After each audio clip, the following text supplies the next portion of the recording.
Tamina Khan is here in TKMaths is fun. In today's video, I will explain to you a concept of continuous probability distribution, which is a part of the syllabus of A-level mathematics S2. To explain the concept, I have picked up a question from June 19, variant 7.1 question 4. So before we begin, you can see on the top my website address and my blog address. Website address has checklists to prepare for your exam. It has many more information, so do visit it. You'll find it useful in your learning process.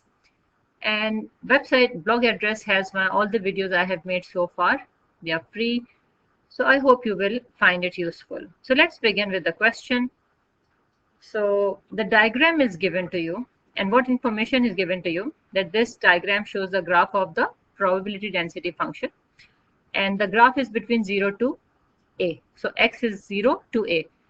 In case of probability density function, the interval which is given to you, it is considered that the whole of area 1 is under it, right? So the whole area of this rectangle is equals to 1. This concept is extremely important, and we will apply here to solve the question. Another important information is that a is a constant which is greater than 0.5. So 0.5 is somewhere here, right? The first part of the question is saying, find the probability of x less than 0.5, okay, in terms of a. Now, for example, 0.5 is here, for example. So I have to find the whole area which is here on the left-hand side, okay. So first of all, we need to know, because to find out this area, I will do this multiply by this. Now, I don't know this height, so I need to know what is this. So let me call it b, for example, okay. So using the concept that area under this line, a straight parallel line, is 1. So I can say that b multiplied by a is equals to 1. So b is equals to 1 over a. So it means the value here is actually, if I see, it is actually 1 over a here. Now you remember in the coordinate geometry, whenever you draw a horizontal line, for example, it is passing through 5, the equation of this line is what? Y is equals to 5. So here I can say the equation or this function is basically 1 over a, right? Just y is equals to 5. So here my function is 1 over a. So let's find out this probability. Okay, so I'm just writing all this information once again here. Okay, so now when we have to find the probability of less than 0.5, okay, suppose 0.5 is here. So this area is what? B multiplied by 0.5 is equals to what? We have to find out. That is the question what is asking. So to find out this probability, which is this area, I will multiply b by 0.5. And we have calculated d in terms of a, which is 1 over a. And that's why question is saying find out probability in terms of a. So I'm plugging the value of b here, which is 1 over a. So answer is 1 over 2a. Okay.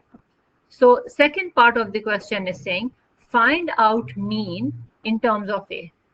Now one thing is very clear from here, because it is a straight line. So mean will be exactly in the center, right? So I can say the mean in terms of a will be half of a. But let's calculate it with the help of the formula which we have learned as well. So whenever we have to find mean in probability continuous random variable, we multiply function by x, right, for all values of x. So function is 1 over a, we have calculated. So we will plug in the value here. And the limits are from 0 to a, because these are the limits, or this is the interval given to us for the function. So now I will simply integrate it. If I want to take 1 over a outside, I can. So it will be x square over 2. And I will apply upper limit minus lower limit.